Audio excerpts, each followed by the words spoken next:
vão voltar. Se é o último abraço, se é o último beijo, se é a última vez que a gente vai conseguir chegar perto deles. Então, quando eu estou falando de justiça reprodutiva, quando eu estou reivindicando, produzindo conteúdo e pesquisando dentro da universidade sobre como a gente mantém a nossa população preta viva, é disso que eu estou falando.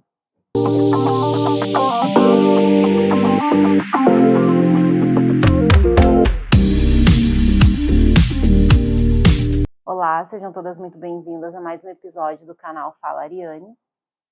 Eu sou Ariane Moreira, mestre e doutoranda em Psicologia Social Institucional. Esse vídeo vai tratar hoje um pouco sobre justiça reprodutiva e algumas coisas que aconteceram na minha vida pessoal na última semana. E antes da gente começar o vídeo, não esqueçam de curtir, comentar, compartilhar caso vocês gostem do conteúdo, queiram indicar para alguém, e se inscrever no canal, né, para vocês receberem notificações cada vez que eu postar um vídeo novo. Na semana passada, enquanto eu estava me organizando para gravar para vocês, eu recebi a notícia do assassinato de uma grande amiga minha, aqui na periferia de Porto Alegre, enquanto ela fazia a pesquisa e a coleta de dados para o TCC dela na arquitetura.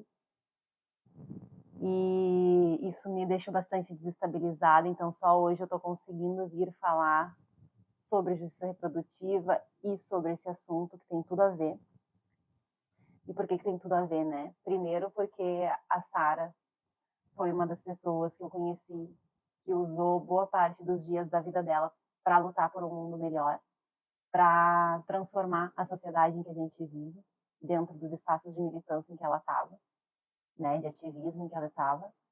E foi assim que a gente se encontrou, foi assim que a gente se conheceu. E estudando justiça reprodutiva e vendo aí, né, mais uma pessoa que eu amo se tornando estatística dentro do genocídio da nossa população, né, eu não podia deixar de falar sobre isso e linkar com o meu tema, né? E aí o que isso tem a ver com justiça reprodutiva, né? Bom, eu sou mãe de um menino negro, uma criancinha de 5 meses, e eu comentei uma vez numa live com uma amiga que eu estava gestante na época e eu morria de medo de ter um menino negro, né? Eu não quis saber o gênero até o dia do nascimento.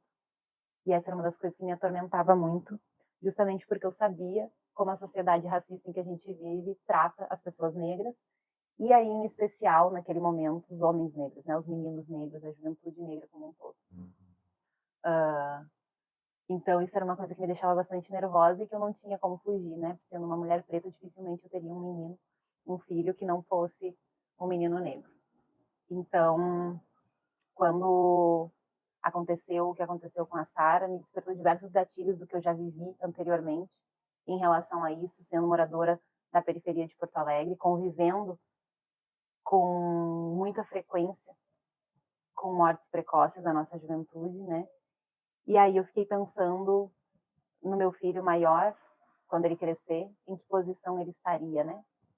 Se ele seria o cara que atira ou que leva o tiro, se ele seria o menino que vai no mercado e não volta porque o segurança estrangulou, e tantas outras coisas que passaram pela minha cabeça e que me abalaram muito na última semana.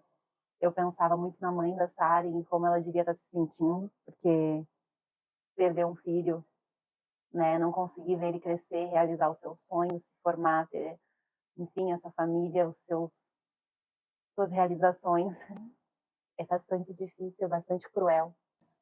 E quando a gente está falando de morte, de encarceramento em massa da população negra, a gente está falando dos nossos filhos, dos nossos companheiros, dos nossos tios, dos nossos pais, dos nossos primos, irmãos. E isso é muito sério, isso não é pequeno, isso não é pouco.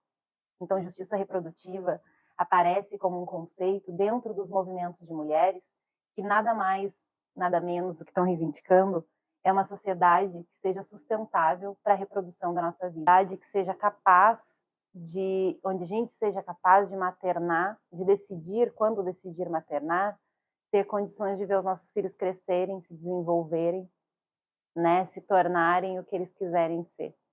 E justiça reprodutiva trata disso. Por isso que justiça reprodutiva vai vir falar de diferentes dimensões. Vai falar sobre saneamento básico, vai falar sobre acesso à educação, acesso à saúde, né?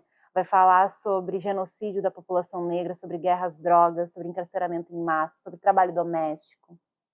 Justiça reprodutiva vai englobar todas as condições que a gente precisa ter dentro de uma sociedade para poder manter uma criança viva, um adolescente vivo e, consequentemente, um adulto saudável que vai reproduzir para as próximas gerações. E aí eu estou falando de diferentes maneiras de viver essa vida, mas sem ser interrompida por uma bala perdida, por um estrangulamento. Essa hoje, o que eu estou dizendo para vocês é que na semana em que aconteceu isso com a Sara, eu precisei de um tempo, fui para a praça com meu filho, respirar um pouco. E ouvindo Racionais, eu percebi que me faltava ódio, que me faltava revolta. Porque enquanto tudo isso está acontecendo com a nossa população, enquanto a gente está morrendo, enquanto as mães pretas estão reivindicando justiça reprodutiva, a Carla Cotirene fala isso, né, no livro dela, que é a Interseccionalidade, quando ela diz que enquanto as mulheres brancas estão preocupadas que os seus filhos sejam cooptados pelo patriarcado, né, nós, mulheres negras, sentimos na pele as dores e os dissabores que é tentar manter os nossos filhos vivos dentro de uma sociedade genocida e racista. A gente está preocupada se eles vão voltar vivos para casa. Não é à toa que os contos de Conceição Evaristo reclamam dos nossos úteros doloridos e das nossas lágrimas de sangue, porque viver enquanto uma mãe preta não é fácil no nosso país, e é por isso que eu produzo conteúdo sobre justiça reprodutiva.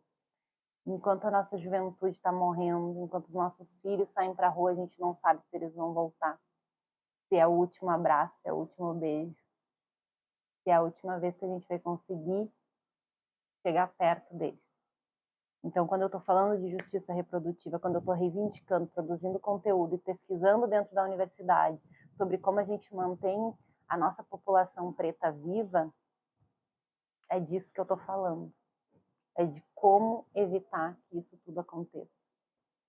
De minimamente manter os nossos filhos vivos do nosso lado quando a gente escolhe o maternar. Porque também tem isso, né? Quando a gente tem a opção de escolher maternar, que a sociedade não retire ela de nós. Enfim, né? Quando a gente não está falando de morte, a gente está falando de negação de espaços também, de negação de educação, de negação de dignidade, de sobrevivência. Então pensem um pouco sobre isso. Eu vou trazer outros vídeos tratando aqui a respeito disso, mas eu achei importante trazer as diferentes visões que eu tive quando a Sara foi tirada da gente dessa forma tão precoce e relembrando o quanto que para ela era importante lutar por uma sociedade diferente. O quanto que ela, vindo da periferia de São Paulo, porque a Sara não era uma universitária comum da arquitetura. Ela estava lá pesquisando enchente porque ela sabe muito bem como é ter uma casa, um espaço que enche d'água. E não porque ela conhece gente que viveu isso, mas porque a Sara vivenciou diferentes formas de negação, né, de dignidade que a gente vive na periferia. Então, eu não podia deixar de lembrar ela quando eu falo sobre o que eu falo. Eu não podia deixar de lembrar quem atira e quem de fato mata, né? Porque a gente não pode fingir que a nossa sociedade não cria as condições para que essas coisas aconteçam. Não é à toa que Racionais, lá na música, capítulo 4, versículo 3, vai dizer, né, que a nossa sociedade transforma um preto tipo A num neguinho. Então, inclusive, vale muito a pena escutar. Vou deixar o link aqui para vocês na descrição. Todas as músicas que eu citei, dos livros que eu recomendei.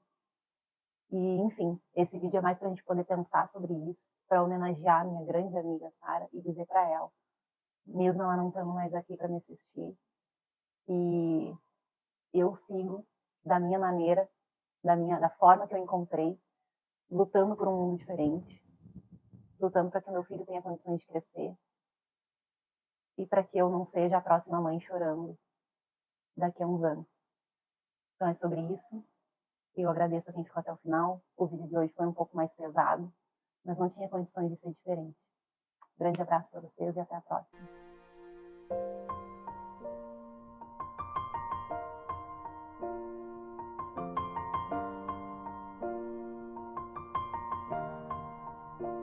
It's been a long day without you, my friend, and I'll tell you all about it when I see you again.